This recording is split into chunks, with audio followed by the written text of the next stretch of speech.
बिहार में चुनाव की तारीखों की घोषणा हो गई, मगर लड़ने वाले उम्मीदवार अब भी नेपथ्य में हैं। सीटों को लेकर भी दोनों गठबंधनों का चेहरा साफ नहीं हो सका है। जीतन राम मांझी की पार्टी हिंदुस्तानी आवाम मोर्चा अब भी एनडीए से कम 15 सीटों की आस लगाए हुए है। पार्टी सूत्रों के अनुसार अधिकतम 2 दिनों में इस रहस्य से पर्दा उठ जाएगा। फिलहाल पार्टी नेतृत्व ने संभावित उम्मीदवारों को वेट एंड वॉच मोड में रहने को कहा है। 2 दिनों के बाद पार्टी के नेता कार्यकर्ता चुनावी मैदान में अपनी ताकत दिखाएंगे।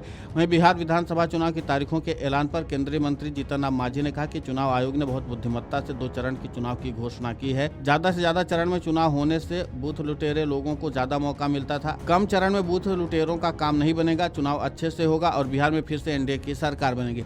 इस पूरे मामले को लेकर के जीतन राम मांझी ने और क्या कुछ कहा है, आप खुद सुने उन्हीं की जुबानी। देखिए, इलेक्शन कमीशन ने बहुत बुद्धिमत्ता से ये 1.5-2 चरण में डिक्लेयर किया है चुनाव का। ज़्यादा से ज़्यादा चरण में चुनाव होने से जो बूथ लुटेरे लोग होते थे उनको ज़्यादा मौका मिलता था, बूथ लूटते थे।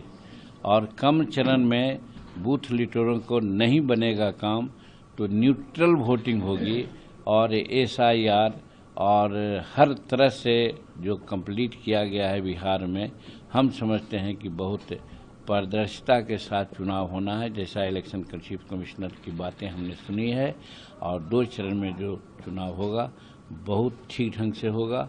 और हम समझते हैं कि हमारे बिहार में फिर एनडीए की सरकार बनेगी। नीतीश तेजस्वी यादव कह रहे हैं कि मैं सीएम बनूंगा और मेरे साथ बिहार का हर बिहारी सीएम बनेगा। देखिए, वो तो गलत कर रहे हैं सीएम के लिए। वो तो कहेंगे कि हम प्रधानमंत्री बनेंगे, तो कहने से तो कुछ नहीं बनेगा।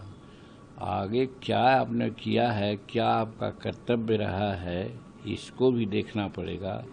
और वहाँ पर जो मतदाता हैं अधिकांश पिछड़े वर्ग के हैं, शेड्यूल कास्ट के हैं, तो इन लोगों के प्रति उनकी क्या रवैया रही है, इसको अगर एग्जामिन करते हैं तो हम सदा कहा है, आज भी हमने कहा है, लास्ट मीटिंग जो टेकारी में हुई है, कि बिहार सरकार ने गरीबों के लिए 5 डिसमिल ज़मीन देने का काम किया।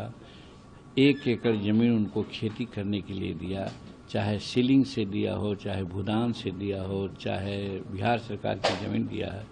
उस सब को राजद के कार्यकर्ताओं ने स्नैच कर लिया है, छीन लिया है, हमारे लोगों को बेकब्जे कर दिया है। अब स्थिति यह है कि यदि उनकी सरकार बनेगी तब तो हर तरह से प्रताड़ित होंगे गरीब लोग और पिछड़े वर्ग के लोग। दरअसल इस बार विधानसभा चुनाव में जीतन राम मांझी का सबसे महत्वपूर्ण लक्ष्य ये है कि अपनी पार्टी को राज्य स्तरीय का दर्जा दिलवाना। इसके लिए कम से कम 7 से 8 विधायक चाहिए। अभी हमको एनडीए में अधिकतम 8 से 10 सीटें मिलने की उम्मीद दिख रही है। ऐसे में मांझी पूरा दबाव बना रहे कि उन्हें कम से कम इतनी संख्या और क्वालिटी वाली सीटें मिले ताकि कम से कम उनके 7 से 8 विधायक जीत सकें। इससे उनकी पार्टी को स्थायी चुनाव चिन्ह समेत कई तरह की सहूलियतें मिलेंगी। राज्य स्तरीय दल होने के कारण ही अभी हाल में निर्वाचन आयोग की बैठक में भी हमको न्योता नहीं मिला था। अब देखना महत्वपूर्ण होगा कि जीतन राम मांझी को इतनी सीटें मिलती भी हैं या नहीं। Video desk amarujala.com। अगर आप ये वीडियो YouTube पर देख रहे हैं तो हमारे चैनल को सब्सक्राइब कर बेल आइकन दबाएं, और Facebook पर देख रहे हैं तो हमारे पेज को लाइक करें।